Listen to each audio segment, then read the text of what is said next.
Hello, this is Manish Vijay from PMP, and in the series of talking about various tips and tricks for PMP exams, well, here is one. We are going to talk about change requests.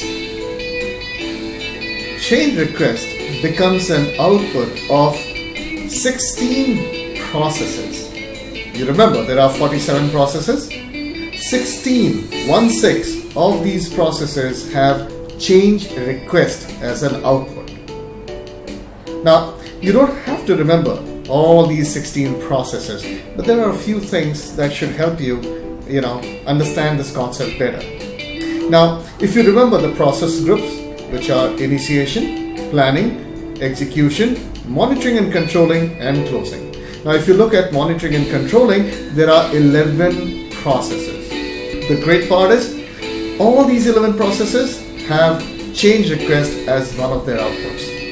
So all the monitoring and controlling processes, which are 11 of them, have change request as an output. So now you're left with 5. Out of these 5 other processes, 4 of them are execution processes. Of course, you don't have to remember them. But there is something even more interesting which you would like to remember. There is only one planning process, which is plan, procurement, management. I repeat, there is only one planning process, plan, procurement, management, which has change request as an output. There is no other initiation or planning or let's say closing process which has change request as an output. So the only planning process which has change request as an output is plan, procurement, management. Now these are the 16 processes which have change request as an output. And here's the great part.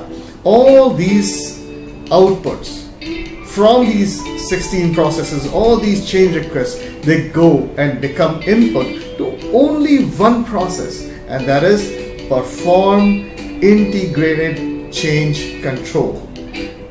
Out of all the 47 processes, integrated change control is the only process where change request becomes an input. However, be careful, sometimes in exams you don't get to see the word change request.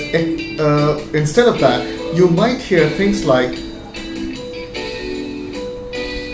suggested defect repair, suggested preventive action, recommended preventive action, or recommended this, or suggested that. Now, whenever the word suggested or recommended is used, it simply means it's a change request. It has yet not gone through the integrated change control process, because if it goes through the integrated change control process, then the output is either an approval, that is approved change request, or it is rejected. But you don't have an output called rejected change request. You have something known as change log. So remember, change request, no matter which process produces it, it becomes an input to integrated change control, because change control board or CCB is inside the process called integrated change control, CCB in ICC. I hope this discussion helps you a lot. There will be many more such interesting PMP exams, tips and tricks. This is Manish Vijay signing off from PM Pulse.